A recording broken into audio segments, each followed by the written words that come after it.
자, 오늘도 정한 시간이 되었으므로 하여 양력훈련 공부합니다. 오늘은 제 1단계 7과까지 마지막 공부입니다.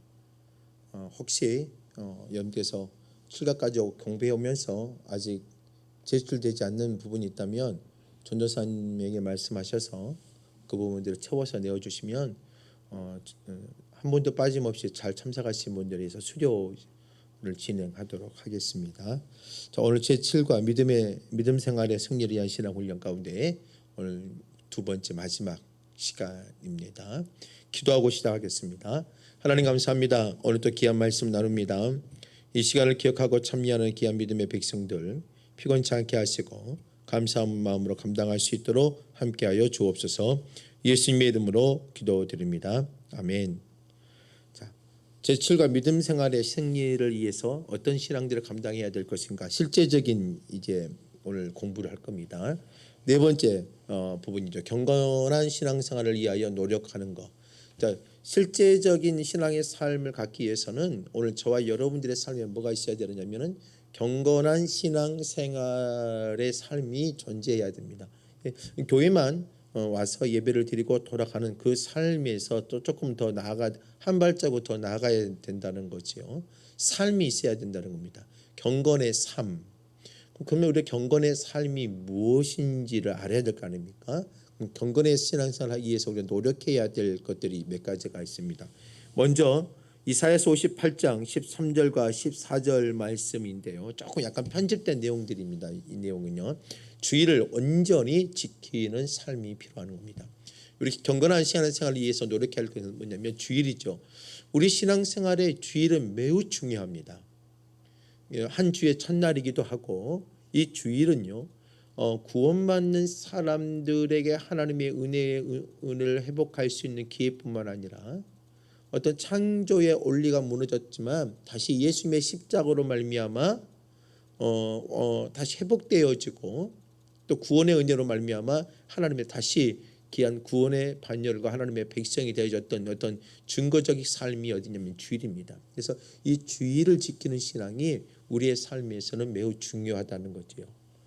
저와 여러분들이 매 주일 지키는 이 신앙의 모습들이 여러분들의 신앙에 내 구원에 대한 은혜, 또 구원에 대한 확신, 또 구원을 받을 수 있는 신앙의 열심들, 이러한 모든 신앙의 어떠한 정점에 이르는 게 바로 이 주일 신앙이라는 겁니다. 그러면 성경에서 이 주일을 어떻게 우리에게 지키라고 설명하고 있는지를 한번 보겠습니다. 만일 안식일에 네 발을 금하여 내 성일에 오락을 행치 아니하고 안식일을 일컬어 즐거운 날이라 여호와의 성일을 존귀한 날이라 하여 이를 존귀히 여기고 내 길로 행치 아니하며 내 오락을 구치 아니하며 사사로운 말을 하지 아니하면 내가 여호와의 안에서 즐거움을 얻을 것이라. 내가 너를 땅의 높은 곳에 올리고 네 조상 야곱의 업으로 기르리라 여호와의 입의 말이니라 라고 되어 있습니다. 자, 이 말씀을 두 가지로 나눠서 한번 생각을 해보겠습니다만은 이 주일에 대한 삶의 모습들, 우리가 지금도 우리 주일을 지키고 살고 있지만 우리가 주일을 가지고 있는 삶의 모습들 우리가 한번 살펴보죠. 먼저 앞부분 13절 부분이죠. 한번 13절 말씀을 다시 한번 보죠. 만일 안식일에 네 발을 금하며 내 성일에 오락을 행치 아니하고 안식일을 일컬어 즐거운 날이라 여호와의 성일을 존귀한 날이라 하여 이를 존귀히 여기고 내 길로 행치 아니하며 내 오락을 굳지 아니하며 사사로운 말을 하지 아니하며 라고 되어 있습니다. 주일을 지키는 데에 우리가 몇 가지의 아주 이 본문의 말씀을 보면 몇 가지를 우리에게 설명해 주고 있는 거지요. 크게 우리가 네 가지를 살펴볼 수가 있습니다. 크게 네 가지가 무엇인지를 한번 살펴보지요. 첫 번째로는요, 이 말씀이 우리에게 뭘 가르쳐 주냐? 세속적인 사업을 모두 중단해야 된다는 겁니다. 성경에 보면은요, 발을 금하는 말은 이라는 말이 있죠. 발을 금하라라는 표현이 있습니다. 당시에 대부분의 일상적인 사업이 어떻게 이루어졌습니까? 모든 게 발로 걸어서 노동을 하고 걸어서 어디를 가고 모든 것들이 어떤 생산적 활동이 모든 움직임이 발이죠. 그래서 이 발을 금하라는 말은 뭐냐면 대부분의 일상적인 삶이 일상적인 사업이나 모든 것들이 발로 이루어지기 때문에 이 발을 금하라는 말은 뭐냐면 너희들이 하고 있는 일상적인 사업을 뭐 하라냐면 멈추고 그치라는 것을 표현해 주고 있는 것입니다. 이게 세속적인 사업, 이게 세상의 일을 하다 우리 주일을 할 때 모든 하루 쉬지 않습니까? 이 세상 일을 멈추는 것이 매우 중요하지요. 그래서 주일을 지키는데 가장 중요한 것 첫 번째 뭐냐면 성경의 본문의 말씀 뭐냐면 발을 금하는 것, 세속적인 사업을 멈추고 중단하며 하나님의 영적인 사업, 영적인 사역, 영적인 사명을 감당하는 삶으로의 전환이 필요하다는 겁니다. 우리 때 보면 일주일 내내도 그리스도의 삶입니다.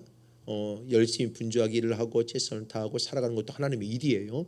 그러나 이 주일은 뭐냐면 그 일을 유지해 가기 위해서 영적인 어떠한 하나님의 일을 통해서 우리가 다시 재충전을 받을 수 있는 하루가 바로 이 주일이라는 것입니다.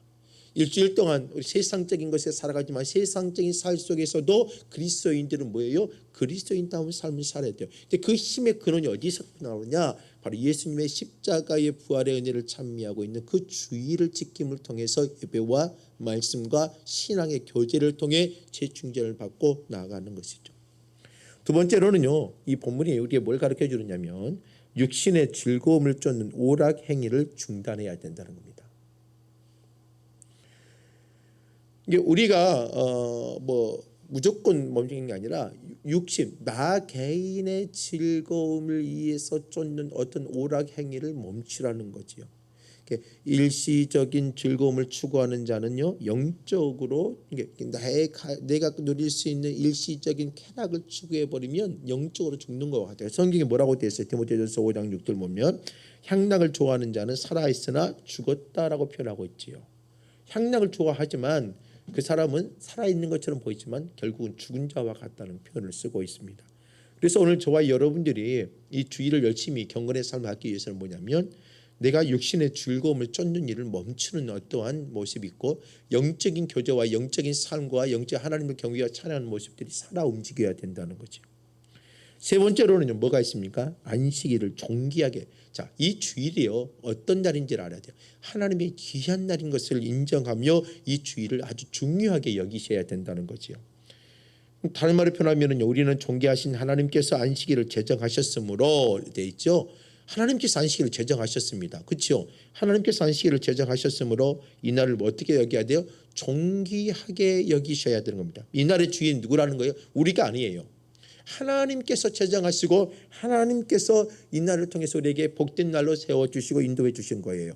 그래서 이것을 어때요? 우리는 이 날을 존귀하게 여기며 소중히 여기는 것이 하나님을 존귀하게 여기는 것이요 하나님을 소중하게 여긴 것과 같다는 것입니다. 그래서 시편 118편 24절 말씀을 보면 이 날은 여호와께서 정하신 것이라 이 날에 우리가 즐거워하고 기뻐해야 된다. 자, 이 날은 하나님께서 정하신 날이기 때문에 이 날은 뭐라는 거예요? 즐거워하고 기뻐해야 된다는 겁니다. 이게 우리가 가져야 될 모습이라는 거죠. 그래서 안식일을 우리는 이 주일을 어떻게 되면 존귀하게 여기셔야 돼요. 코로나19로 인해서 주일에 대한 개념들이 많이 와해된 것은 분명합니다. 현장 예배보다 비대면 예배를 드리다 보니까 나오는 어떤 믿음의 모습들이나 열정들이 많이 변해져 있긴 있습니다. 그러나 다시 우리는 이 주일을 존귀하게 여기며 이 주일을 우리는 어때요? 귀하게 여기며 하나님의 영광 가운데 나가야 된다는 거죠. 자, 네 번째로는 뭐냐면 이 주일은요 개인의 사사로운 생각과 말을 억제해야 됩니다. 이 개인의 사사로운, 다시 말해서 이렇게 표현되어 있죠. 자, 이 날은요 우리가 하나님께 예배를 드리는 날이요 하나님의 말씀을 듣는 날이다. 이 주일이라는 개념 속에 뭐가 있어요? 이 날은요 하나님께 예배를 드리는 날이에요. 또 이 날은 뭐예요? 하나님의 말씀을 듣는 날이에요. 그러면 모든 백성들은 안식 이 주일에 사사로운 생각을 버리고 신령과 진정으로 예배를 드려야 된다. 자, 여러분들이 한 주간을 살다 보면 다양한 생각들을 담을 수가 있죠. 근데 이 주일은요 사사로운 여러분들 머릿속에 개인적으로 들어진 어떤 잘못된 것들을 다 버리고 예배적인 사고 체계로 돌아가야 되고 예배적인 언어, 예배적인 행동, 예배적인 어떤 거룩함과 행동의 삶들이 우리는 완전히 있어야 된다는 거죠. 이 주일은요 그런 마음으로 지키셔야 되는 거죠. 요한복음 4장 24절 보면은요 하나님의 영이시니 예배하는 자가 영과 진리로 예배할지니라고 되어 있지 않습니까? 예배하는 자가 어떻게 해요? 진짜 신령과 진정으로 드려질 때에 이 예배가 하나님의 은혜가 되어지고 경건의 삶이 되어지는 거죠. 쓸데없이 잡담을 그치고 잠잠히 하나님의 말씀을 들어야 되는 것입니다. 우리는 이 주일을 지킬 때요 하루 종일 이 주일만큼 어떻게 살아야 돼요? 하나님의 것으로 채워져야 되고 하나님의 말을 해야 되고 하나님이 주신 힘을 누려야 되고 하나님이 주신 거룩함을 유지해야 되고 하나님이 주신 경건의 삶을 유지해 갈 수 있는 날이 이 주일이라는 거죠. 이 주일의 은혜를 가지고 우리가 어때요? 한 주간의 삶을 움직여 갈 수가 있는 것입니다. 그래서 하박국서 2장 20절 같은 경우는 뭐라고 말합니까? 오직 여호와는 그 성전에 계시니 온 땅은 그 앞에서 잠잠할지니라 하시니라. 여호와는 그 성전에 계셔요. 하나님께 성전에 임하시잖아요. 그런 것처럼 온 땅은 그 앞에서 뭐 해야 돼요? 잠잠히 하나님을 묵상하며 경건의 마음을 갖고 나가야 되는 것이 오늘 우리 그리스도인들이 가져야 될 삶입니다. 또 주일을 온전히 지키라고 했는데 이 주일이 온전히 지키면 어떤 은혜들이 있는지를 가르쳐 주죠. 이사야서 58장 14절 말씀을 한번 보겠습니다. 앞에서는 주일을 경건히 지키는 삶의 어떤 기본적인 어떤 뼈대를 세웠다면 이 주일을 지키면 우리 왜 온전히 지켜야 되냐? 이 주일에는 하나님의 특별한 은혜가 있기 때문이죠. 그게 바로 이사야서 58장 14절 말씀입니다. 한번 보겠습니다. 13절 14절을 보죠. 내가 여호와의 안에서 즐거움을 얻을 것이라 내가 너를 땅의 높은 곳에 올리고 네 조상 야곱의 업으로 기르리라 여호와의 입에 말이니라 라고 말하죠. 여기에 보니까 여호와 안에서 뭘 얻으라고요? 즐거움을 얻을 것이고 내가 너를 어디에 땅의 높은 곳에 올린다라는 의미가 있고 또 네 조상 야곱의 업으로 기르리라 라고 되어 있습니다. 그래서 이처럼 안식일을 하나님의 주일을 올바로 준수하는 자에게 주신 은혜가 이 본문에 기록되어 있다는 거지요. 그러면 이 본문을 통해서 주일을 올바로 준수하는 자에게 어떤 은혜가 임하느냐 세 가지로 살펴보지요. 하나는 뭐냐면 이 본문이 가르쳐주는 말은 뭐냐면 영적인 즐거움을 누리게 된다고 되어 있습니다. 그런데 이 영적인 즐거움을 얻는 것은 이 14절에 뭐라고 되냐면 여호와의 안에 있는 자들 안에라고 표현할 수 있죠.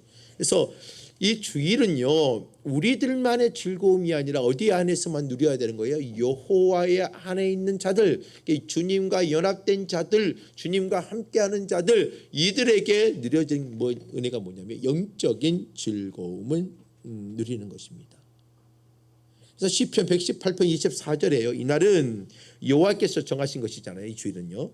이날에는요 우리가 뭐 해야 돼요? 즐거워하고 기뻐해야 된다는 겁니다. 이날은요. 주일은 지키면 뭐가 있느냐? 우리 뭘 찾아야 되느냐? 영적인 즐거움. 주님 안에 있는데 주님이 주시는 그 영적인 즐거움을 누리고 살아가는 것.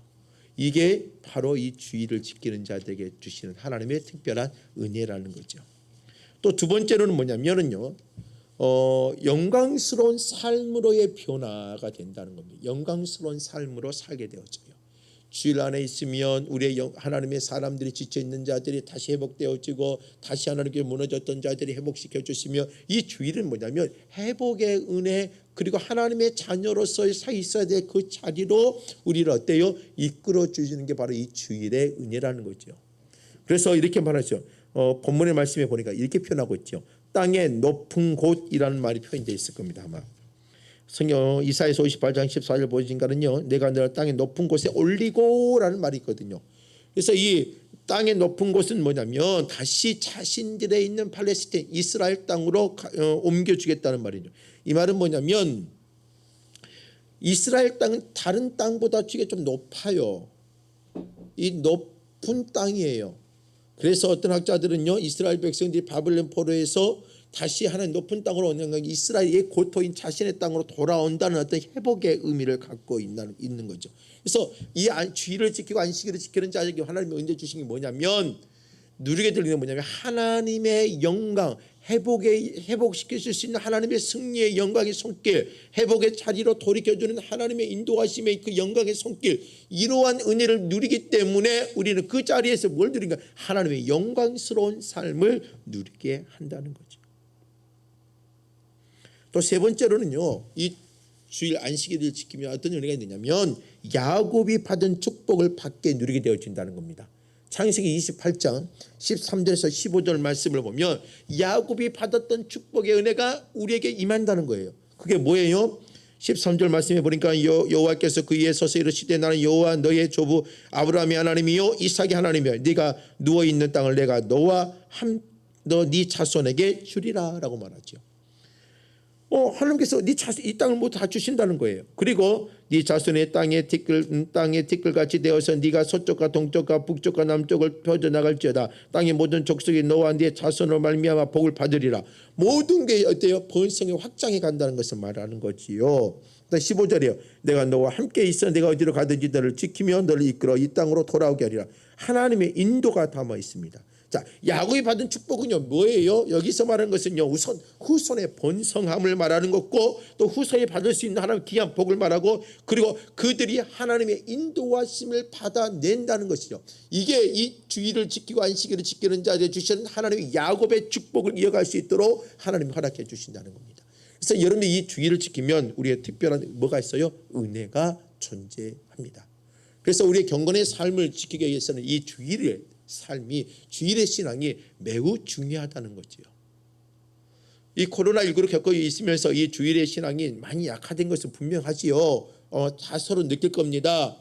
이게 다시 어때요? 이 주일의 신앙을 회복시키고 주일의 신앙의 모습으로 돌아가셔야 된다는 거죠. 크게 경건한 신앙에 의해서 크게 두 번째는 뭐냐면 자 주일을 경건의 삶을 해서 매우 중요시 여겼다면 두 번째는요 말씀입니다. 말씀을 듣는데 힘쓰며 열심히 배워야 된다는 거죠.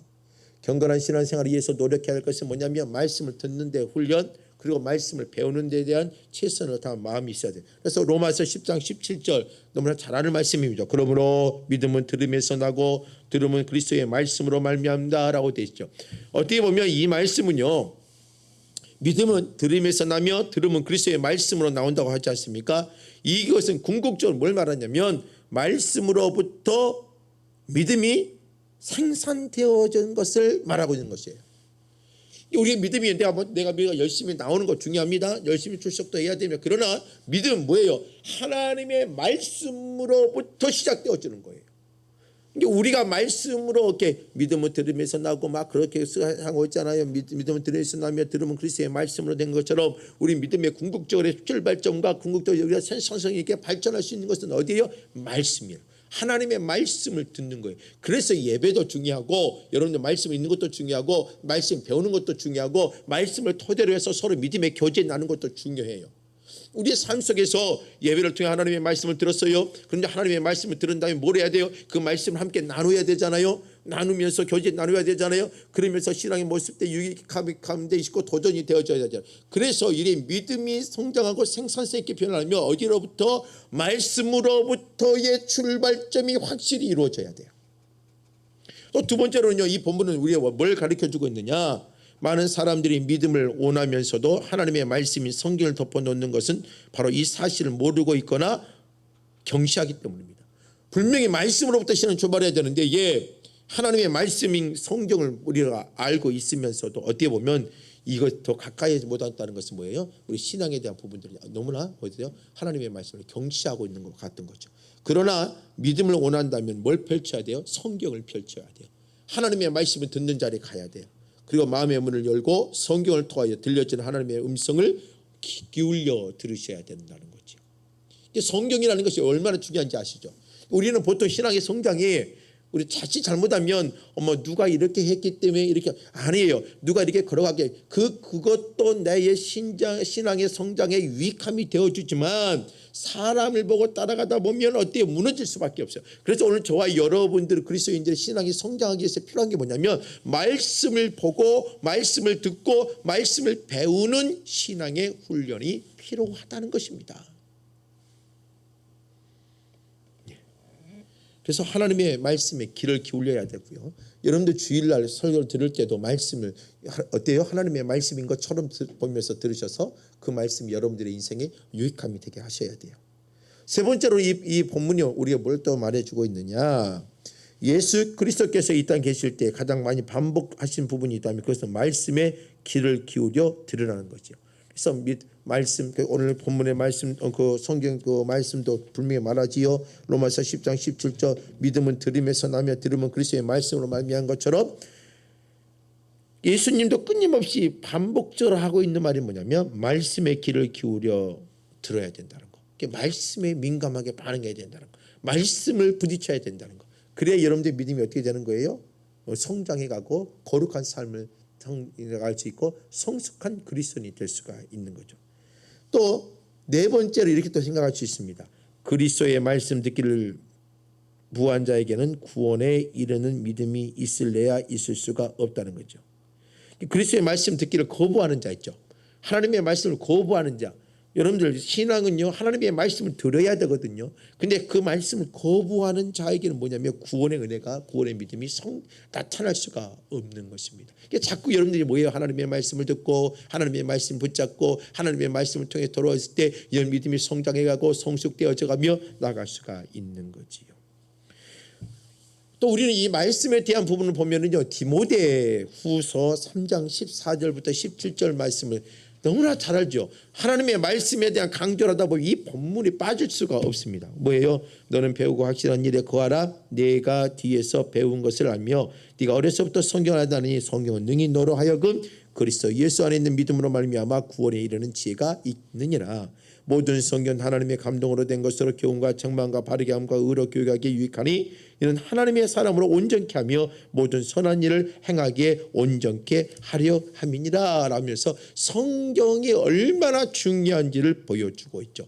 이 디모데후서 3장 14절과 17절은 뭘 말해주느냐면 성경이 기록된 목적이 뭐냐 어떤 목적으로 기록됐느냐에 대해서 정확하게 말합니다. 이 두 가지로 보면 이렇게 설명할 수가 있습니다. 첫 번째는 뭐냐면 하나님께서 성경 주신 목적은 사람들이 그 말씀을 읽고 구원에 이르는 지혜가 얻도록 하시기. 구원에 이르는 지혜는 어디서부터 찾아야 돼요? 하나님의 말씀으로부터 찾아내야 되는 거예요. 자꾸 다른 사람의 스토리를 들어서 구원이 아니라 진짜 구원에 이르는 지혜는 어디에서 나오냐? 살아있는 하나님의 말씀에서부터 나오는데 여러분들 이 성경이 주된 목적이라는 겁니다. 그래서 성경은 뭐예요? 내가 하나님의 자녀로 구원에 이르는 그 지혜를 더 성숙하게 만들기 위해서라면 이 성경을 우리는 더 가까이 하셔야 되는 거죠. 그래서 구원에 이르는 지혜는 오직 성경만이 줄 수 있다. 구원에 이르는 지혜는요 다른 데서 얻을 수가 없습니다. 오직 하나님의 말씀으로부터의 출발이고 말씀으로부터의 얻어지고 말씀으로부터를 통하여서 우리의 구원에 이르는 지혜가 완벽해질 수 있기 때문이지요. 또 두 번째로는요 이렇게 또 말할 수 있습니다. 하나님께서 성경 말씀 주신 목적은요 사람들이 그 말씀을 읽고 그 말씀을 읽어야 돼요. 그 다음에 온전하여져서 모든 선한 일을 행하도록 하시기 위함입니다. 하나님의 말씀을 읽었더니 우리를 어때?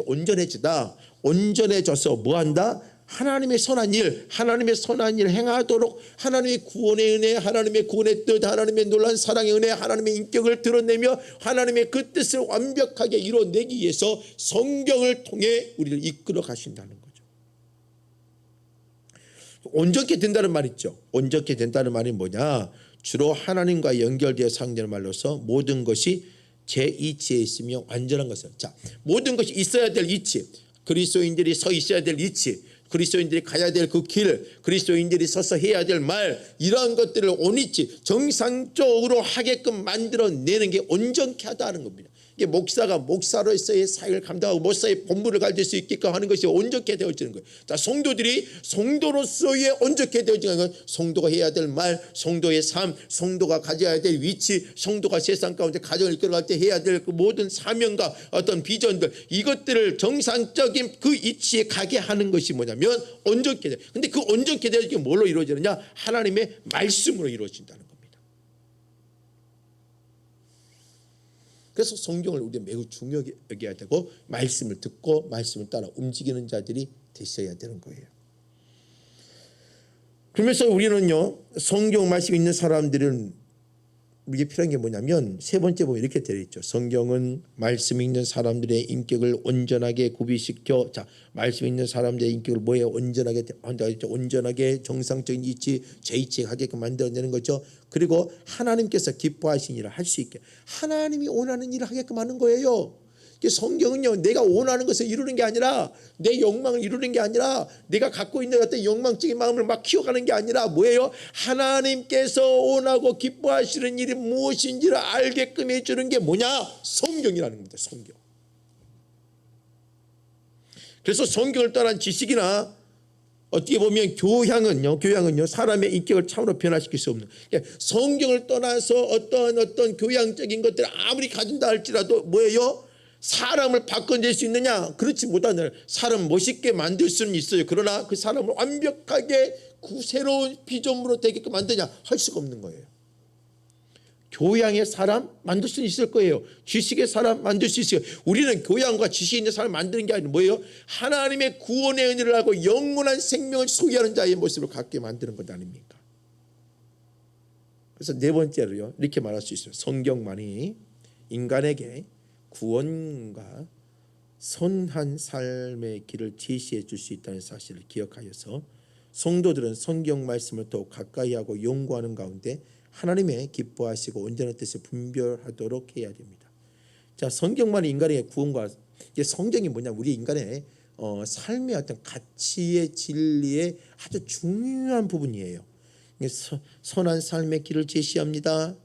또 성도들은 하나님의 말씀을 가까이 통해서 뭐예요? 하나님의 기뻐하시고 온전한 뜻을 분별하게 만들어서 하나님의 바른 길과 온전한 길로 갈 수 있게끔 움직여 가는 게 뭐예요? 그 길라잡이가 뭐예요? 몽학성쇠처럼 우리를 길라잡이를 할 수 있는 게 뭐예요? 성경이라는 거죠. 성경.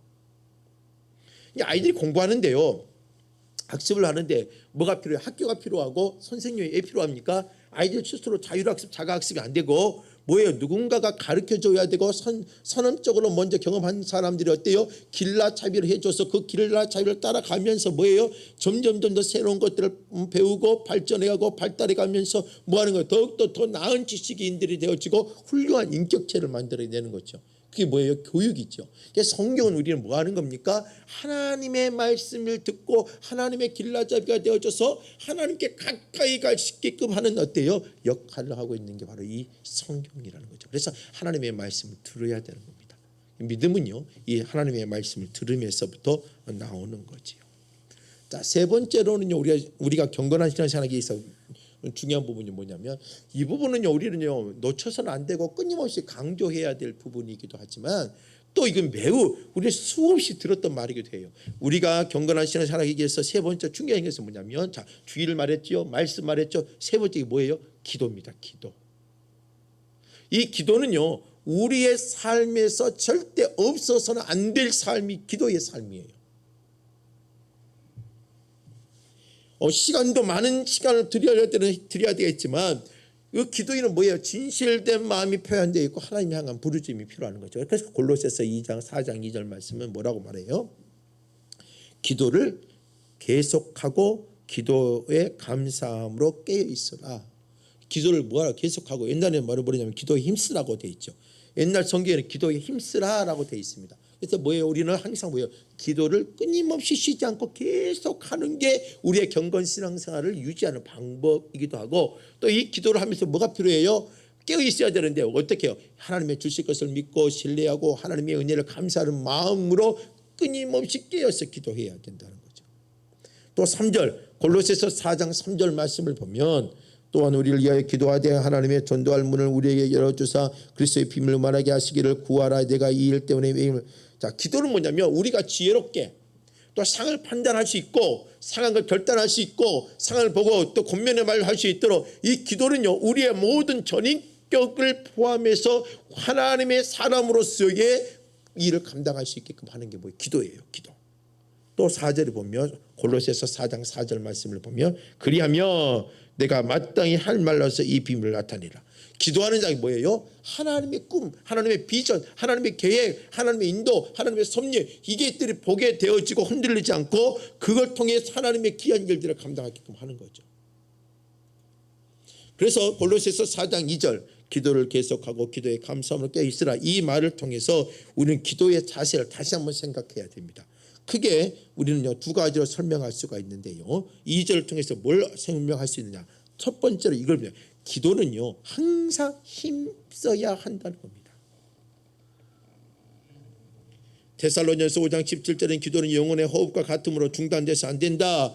쉬지 말고 기도하라 라고 되어 있지요. 끊임없이 뭐예요? 기도는 뭐예요? 우리의 영혼의 호흡과 같아서 뭐예요? 항상 힘써야 되고 쉬지 말아야 돼요. 이게 우리가 꼭 가슴속에 신앙삶 속에 우리가 뭐죠? 명시되어 있어야 됩니다. 두 번째는요. 기도는요. 감사함으로 깨어 있어야 돼요. 그래서 예수님께서 재림에 대한 강화를 마치시고 너는 장차 올 이 모든 일을 능히 피하고 인자 앞에서 서도록 항상 기도하며 깨어 있으라고 말씀하시죠. 자, 예수님께서 재림에 대한 이야기를 해요. 재림에 대한 이야기를 누가복음 21장에서 이야기를 해요. 이야기를 한다면 뭐를 말하냐면 너는 장차 이 모든 일을 능히 피하고 인자 앞에 서도록 항상 뭐 해야 되느냐. 자, 마지막 때가 오면은요 다양한 핍박과 고난과 어려움들이 오지만 이걸 이길 수 있는 것은 뭐냐면 능히 너희 그걸 이겨내고 하나님의 영광 가운데 살 수 있는 건 뭐냐 기도라는 거죠. 그래서 모든 일을 능히 피하고 인자 앞에 서도록 뭘 해야 돼요? 항상 뭐하라? 기도하라. 기도하는 일에 힘써라. 기도하며 극복하라. 기도하면서 이겨내라. 어떤 어려움이 다가오거든 우리는 해야 될 일이 있다면 뭐가 있어요? 그리스도인들이 해야 될 일이 있다면 바로 그 기도의 삶이고 기도를 예수며 그리고 기도를 통해 이루실 일을 감사하며 기대하며 나가야 되는 것이 바로 뭐예요? 우리의 기도가 되어져야 되는 겁니다. 여러분들이 이 기도는요 목숨을 아니요 영적인 호흡이기 때문에 이 기도를 하지 않으면 우리는 영적으로 죽는 것과 같은 거예요. 여러분들 어때요? 호흡이 얼마만큼 참을 수 있어요? 뭐 하루? 한 달? 1년? 아니잖아요. 겨우 몇 초밖에 참지 못하잖아요. 그러니까 우리는 어때? 기도하지 않으면 숨 넘어가는 거예요. 그래서 기도는요 끊임없이 힘을 쓰며 하나님의 주신 은혜를 사모하는 마음으로 하지 않냐면 이 기도가 유지가 될 수가 없다는 것입니다. 자, 경건한 신앙생활하기 위해서 또 노력하기 위해서 크게 네 번째로 뭐가 필요하느냐? 헌금에 대한 문제, 온전한 애물을 드리는 게 필요하다. 온전한 애물이에요. 온전한 애물. 고린도후서 9장 5절부터 7절 말씀에 보면은요. 그러므로 내가 이 형제들로 먼저 너희에게 가서 너희 전에 약속한 연보를 미리 준비하게 하도록 권면하는 것이 필요한 줄로 생각하였노니 이렇게 준비하여야 참 연보답고 억지가 아니라 이것은 곧 적게 심는 자는 적게 거두고 많이 심는 자는 많이 거둔다 하는 말이로다. 각각 그 마음에 정한 대로 알 것이며 인색함으로나 억지로 하지 말라. 하나님은 즐겨내는 자를 사랑하느니라 라고 되어 있죠. 지금 이 본문은요 어떻게 보면 구제의 이야기를 하는 것처럼 보이지만 하나님의 물질, 예물 이것에 대한 중심적인 태도에 설명하는 거죠. 자 5절부터 한번 볼까요? 5절. 자 5절부터 한번 보죠. 온전한 예물 드리는데 이 본문이 우리에게 가르쳐 주는 거. 진정한 예물 드릴 때 어떠한 자세를 필요하는지 한번 보죠. 5절 말씀을 보겠습니다. 5절. 자, 5절 말씀 보면 그러므로 돼 있죠. 그러므로 내가 이 형제들을 먼저 너에게 가서 너희가 전에 약속한 연보를 미리 준비하게 하도록 권면하는 것이 필요한 줄 생각하였노니 이렇게 준비하여야 참 연보답고 억지가 아니라. 자, 여기에서 5절에서 말하고 있는 게 뭐가 있느냐? 5절에서 말하고 있는 것이 크게 세 가지가 있습니다. 5절이. 자, 참 연보는 돼 있죠. 참 연보는 의무적이어서 여러분들 헌금을 내는데 의무적이다. 맞습니다. 의무적이지만 의무적이어서도 안 되는 거예요. 의무적이거나 책임적인 어떤 구제 주는 자와 받는 자 어떻게 보면은요 하나님의 말씀은요 은혜 이 애물은요 진정으로 하나님의 구원의 감격이 당연히 드려야 되는데 이 드리다 보면 너무나 뭐예요? 감사의 은혜가 빼져서 그냥 형식적인 의무로만 남아버리는 거죠. 그래서 이러면 안 된다는 거죠. 신앙인으로서 해야 될 진정한 의무이지만 이 안에는 뭐가 담아져 있어야 돼요? 하나님을 향한 그 믿음의 절실함이 담아져 있는 게 돼야 돼요. 그래서 의무적으로 책임적인 어떤 구제나 주는 자와 받는 자의 어떤 그러한 관계로 가버리면 이 자체는 은혜가 되지 않는다는 거죠. 여러분들이 신앙으로서 주의를 지키고 11조를 하고 말씀드린 거 당연히 해야 될 일. 그런데 이 당연한 삶 속에 뭐가 있어야 되느냐? 하나님을 향한 구원의 은혜와 감동과 감격들이 묻어져 나와야 되는 거죠. 이스라엘 백성들이요 바벨론에 무너지고 아수르 무너졌잖아요. 그들이 예배가 없어서 무너졌는데 아니에요. 그들이 예배 다 존재했고 그들의 물질도 존재했고 다 존재했어요. 그런데 뭐 때문에 그들이 드리는 신앙의 이게 너무나 의무화 너무 그냥 경직화 어떤 형식화 돼버렸어요. 하다 보니까 그 안에 가져야 될 중심적인 내면이 빠져나가 버린 거예요. 또 이 본문은 우리가 뭘 말해주느냐, 진정한 연보는요 자기 만족을 대해서는 안 됩니다. 자기 만족을 위한 구제는 간단한 자를 위한 구제가 아니라 곧 자신을 위한 이기적인 것뿐이다. 그래서 여러분들이 드리는 예물이나 모든 것이 하나님의 영광을 드려야 되고, 여러분들 내 것으로 생각하고 내 것으로 되어지면 뭐가 되는 거예요? 이것은 뭐냐? 자기 만족의 결과밖에 되지 않아요. 근데 이것은 아무 의미가 없다는 거죠. 여러분들 주신 것은요 뭐예요? 다 하나님의 것이잖아요. 하나님의 것이니까 하나님께 당연히 감사함으로 드려지는 거예요. 또 참 연벌은요 그 동기가 사랑에서 비롯되어야 하며 자랑에서 비롯돼서는 안 돼요. 사랑하는 마음으로 해요. 자기 자신을 과시하려고 한다? 그러면 안 되는 겁니다. 여러분 주님 앞에 나와서 드리는 물질, 구제헌금이든 성경헌금이든 이것을 자기를 자랑하려고 한다? 그 순간에 그 물질은요 하나님의 은혜가 떨어져 버린다는 거죠. 체면을 위한 구제, 단지 칭찬을 받기 위한 구제, 이러한 것들은 하나님 앞에 온전치 못하다는 것입니다. 진정으로 하나님께 드리는 믿음의 사람들은요 바르게 드리셔야 된다는 거죠. 6절 말씀을 보죠. 6절. 이것이 곧 적게 심는 자는 적게 거두고 많이 심는 자는 많이 거둔다. 여러분들 이 말은요 또 다른 게 아니겠죠. 타인에게 사랑과 은혜를 베푼 자는 그것을 거둘 것이. 여러분들 누군가에게 은혜를 베푸면 그걸 다 거둘 수밖에 없어요. 그런데 사랑과 은혜에 인색하여서 이기적이었으면 돌아올 것이 없어요. 자, 여러분들 뭔가 구제를 하고 예물을 드리고 헌신을 내 믿음으로 드리세요. 그러면 이게 어때요? 여러분의 하나님의 돌아오는 게 배가 되어지고 축복이 되어지지만 은혜에 대해서 인색하고 이기적으로 들어오면 이게 여러분들이 돌아갈 것이 없다는 거예요. 그래서 여러 헌금을 드릴 때 절대로 이기적이지 마세요. 여러분들이 경건의 마음, 경건의 신앙생활 유지하기 위해서 물질 드리잖아요. 여러분 이것이 여러분 이기적, 여러분 욕심과 체면과 여기에 매달리지 마세요. 온전히 하나님께 기쁨과 감사함으로 드리는 자가 되셔야 돼요. 그래서 사랑의 구제란 결코 여러분들께서 예물을 드릴 때에 이 오늘 이 본문은요. 어떻게 보면 진짜 예물을 드릴 때 물질을 사용할 때에 기쁨과 감사함으로 진짜 하나님의 은혜가 되는 물질이 사용이 되어지기로 원하는 말이 이 본문에 사용되어진 거거든요. 그래서 사랑의 구제라는 것을 이렇게 표현할 수 있어요.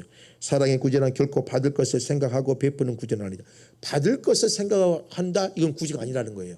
그러니까 어떤 여러분 사랑을 베풀려 할 때도 어때요? 여러분들이 전혀 뭐예요? 뭘 받겠다. 내가 10가지 했으니까 최소한 한 가지는 받겠다. 이러한 마음조차도 없어야 된다는 거예요. 타인을 사랑하는 자가 받을 상금은 타인으로부터 되돌아오는 사랑이 아니라 계속적으로 타인을 사랑할 수 있는 마음이 자신의 속에서 셀 수 있는 것이라 할 수 있다. 여러분 내가 다른 사람을 사랑해서 받는 것은 뭐 혜택을 누리는 게 아니에요. 자, 내가 하나님의 헌신을 했어요. 내가 기쁨을 했어요. 내가 뭔가 헌신을 건도했어요. 그러면 뭐예요? 이걸 또 계속적으로 하고 싶은 마음, 이게 이루어지는 게 뭐예요? 진정한 구제요, 사랑의 헌신이라는 거예요. 내 안에 뭔가 하나님께 예물을 드렸는데 기쁨이 솟아나야 되고, 내가 하나님께 시간에 물질을 드리고 시간에 어떻게 한다고 해서 드렸다면 이게 뭐예요? 여러분들의 삶의 즐거움과 행복으로 막 넘쳐나야 돼요. 막 넘쳐나는 것이 뭐냐면 진정한 하나님의 물질을 사용한 자의 마음이에요. 물질을 통해서 여러분들이 힘을 발휘하려고 하면 안 되는 겁니다. 자, 7절 말씀을 보세요. 각각 그 마음에 정한 대로 할 것이요 인색함으로 억지로 나지 말지니 하나님은 즐겨내는 자를 사랑하시니라. 하나님께 감사함으로 기쁨으로 내는 자를 사랑한다는 거죠. 이것은요 인색함이나 억지로 하는 구제, 즉 주기에 아깝다고 생각하면서도 행하는 구제가 아니라 자원하여서 기쁨으로 하나님께 행하는 어떤 구제가 필요하다는 거죠. 당연히 해야 될 일이에요. 당연히 해야 될 일에 뭐가 담아 있어야 되느냐면 하나님의 기쁨의 은혜가 담아져 있어야 된다는 거예요. 당연히 해야 될 일들이에요. 하나님께 드리는 예물이나 여러분 구제나 성교나 다 해야 될 일. 이것은요 이거 다 우리가 해야 될 뭐예요? 신앙인으로서 해야 될 당연한 모습들. 그런데 이 당연한 모습을 어때요? 이기적이거나 여러분 욕심적이거나 사람의 마음으로 억지로 해서는 안 된다는 거죠. 그래서 뭐가 필요해요? 구원의 감격, 구원의 확신, 살아계신 하나님의 은혜들을 체험하는 연합된 그리스도인의 삶의 모습을 유지해야 된다는 겁니다. 이게 우리의 필요하다는 거죠. 또 마태복음 6장 19절부터 21절을 한번 말씀을 보죠.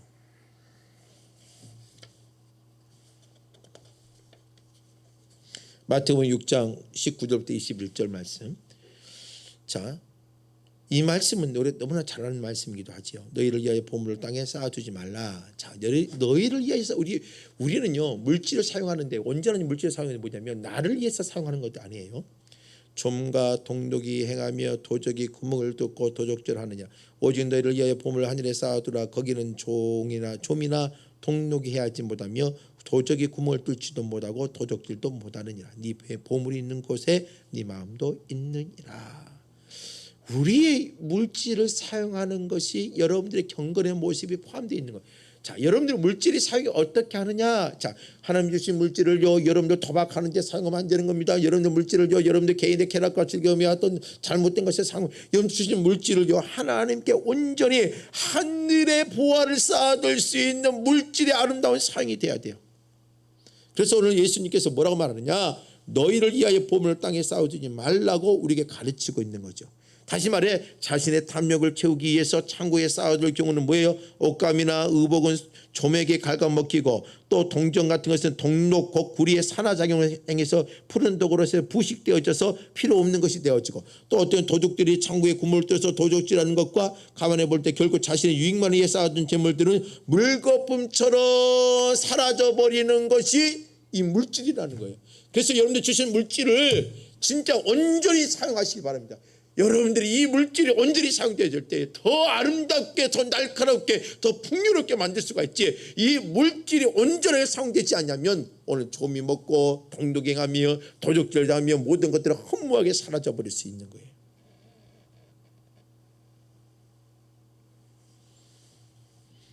또 말라기서로 한번 가볼까요? 말라기서 3장 9절에서 10절 말씀. 이 11조 이야기를 하는 거죠. 11조 이야기. 너희 곧 온 나라가 나의 것을 도둑질하였으므로 너희가 저주를 받았느니라. 온 나라가 다 하나님의 것.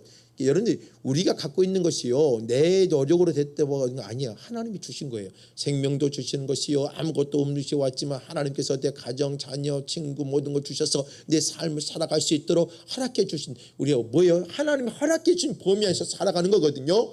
그래서 뭐예요? 우리는요 이 모든 것들 하나님의 것을 인정하는 것이 뭐냐면 10의 1조예요. 구원의 은혜, 생명의 은혜, 모든 가족의 은혜, 내 삶의 도전의 은혜, 관계, 이 모든 걸 하나님이 주신 것에 감사해서 이 10의 1조를 통해 그 신앙을 고백하는 거거든요. 만군의 여호와가 이르노라. 너희 온전한 11조를 창고에 들여 나의 집에 양식이 있게 하고 그것으로 나를 시험하여 내가 하늘문을 열고 내게 복을 쌓을 것이 없도록 붙지 않냐나 보라라고 되어 있죠. 이처럼 우리는 하나님께 우리의 것을 드린 게 아니라 하나님의 것을 믿음으로 관리하고 믿음에 주신 것을 아름답게 사용했다는 신앙의 고백을 했을 때에 그 물질이 하나님께 영광이 되어지는 거죠. 이 본문은요 크게 몇 가지로 살펴볼 수가 있습니다. 하나는 뭐냐면 하나님께서는 이스라엘 백성들이 하나님의 것을 도적질한 것을 책망한 거예요. 자, 우리는요 하나님의 것을 훔치면 안 되는 거예요. 우리 시간, 물질, 열정, 여러분들 사람의 관계 모든 것도 뭐예요? 하나님의 것을 도적질해서 안 된다는 것을 가르쳐 주는 겁니다.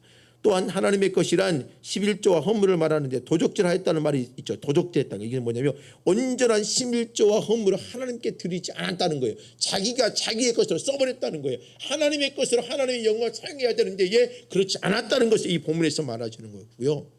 또 우리가 누리고 있는 것들 모두 다 뭐라는 거예요? 하나님의 것이라는 거예요. 우리는 다만 그것들을 관리하는 청지기라는 어떤 청지기적 사명이 이 본문에 기록되어 있는 거예요. 이게 모든 게 하나님의 것이에요. 그러니까 뭐예요? 주시는 자도 취하시는 것도 하나님이라고 욥이 말하잖아요. 이처럼 이 모든 것들을 하나님께 것인가 우리가 뭐예요? 이 애물을 사용하는 때도 뭐예요? 청지기 내 것처럼 생각하는 거죠. 하나님의 것을 잘 관리하고 하나님의 영광과 덕이 나타나는 대로 사용해야 되는 거예요. 또 우리는 하나님께 받은 은혜에 감사하는 최선의 표시로 11조와 허물을 하나님께 받은 것을 감사하는 마음으로 뭐예요? 최소한 이것은 하나님께 드리면서 모든 것 전심전력으로 나가는 것이에요. 혹시 마지못해 드린다면 그것은 애물을 하나님이 받으실 리가 없으며 오히려 책망과 저주가 내리신다는 거예요. 그래서 하나님께 드리는 물질이나 하나님께 드리는 시간이나 하나님께 드리는 어떤 헌신이나 여기는 억지 요구가 들어가시면 안 돼요. 여러분들 진짜 의무 있지만 그 의무는요 기쁨으로 드리는 신앙의 영광과 감격 속에 있어야 되는 거예요.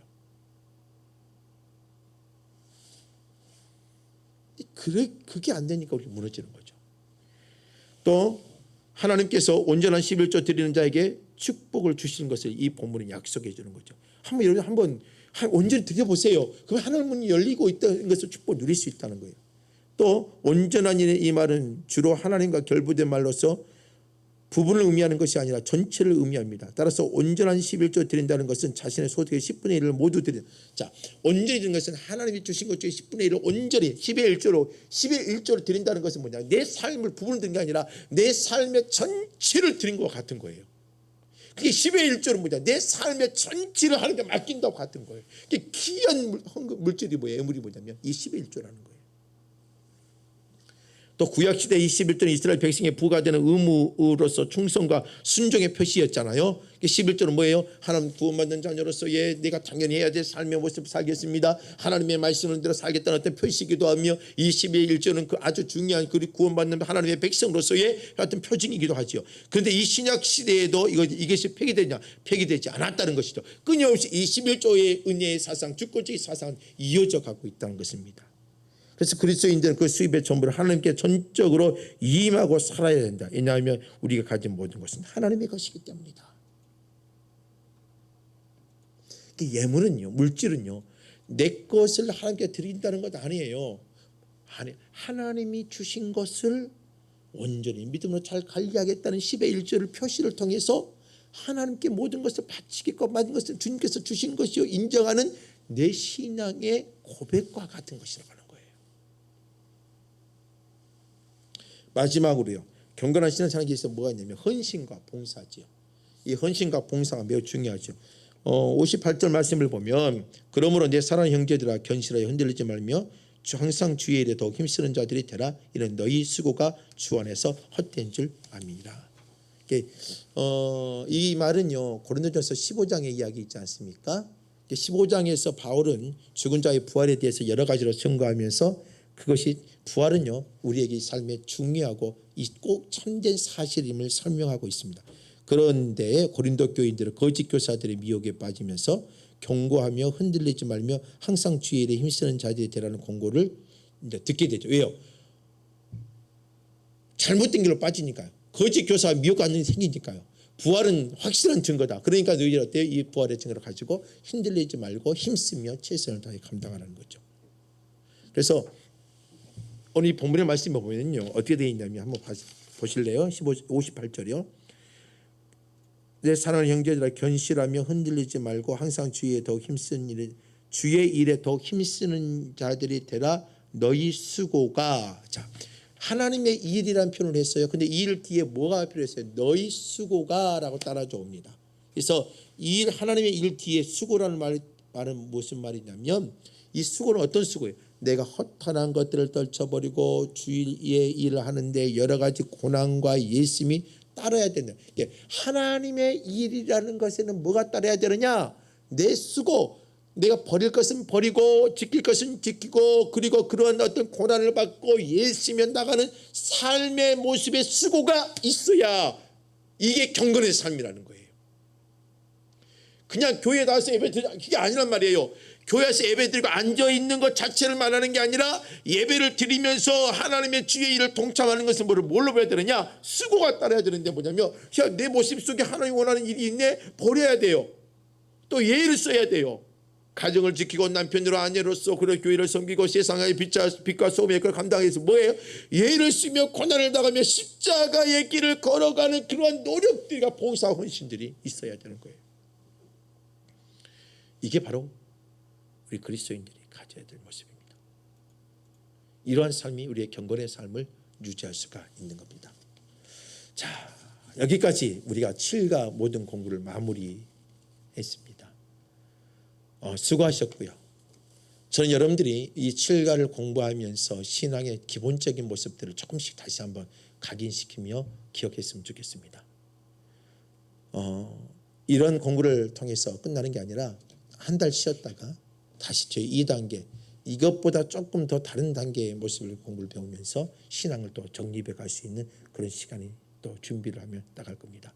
오늘까지 공부해 주신 여러분 감사하고요. 혹시 여러분들께서 과제를 내지 못했다면 전도사님들에게 말씀을 하셔서 내지 못하는 그 과들 있잖아요. 다시 공부하셔서 제출해 주시면 감사하겠습니다. 2주를 더 유예를 주겠습니다. 2주 동안에 마무리해 주시면서 2주 후에 모든 것을 다시 다 정리해서 수료하는 시간을 갖도록 하겠습니다. 오늘까지 공부해 주신 여러분 감사합니다. 기도하겠습니다. 하나님 감사합니다. 총 7과 약 20주 시간을 하나님 함께 보내왔습니다. 주님께서 이 시간을 기억해 주시고 공부할 수 있도록 허락해 주시니 감사합니다. 약 6개월을 공부할 수 있도록 허락해 주셨사오니 그 6개월 기간 동안 헌신한 모든 분들 주께서 기억해 주시고 더욱더 믿음의 아름다움을 지켜낼 수 있도록 함께하여 주옵소서. 이 모든 말씀 예수님의 이름으로 기도드립니다. 수고하셨고 한 달 동안 방학하도록 하겠습니다. 수고하셨습니다.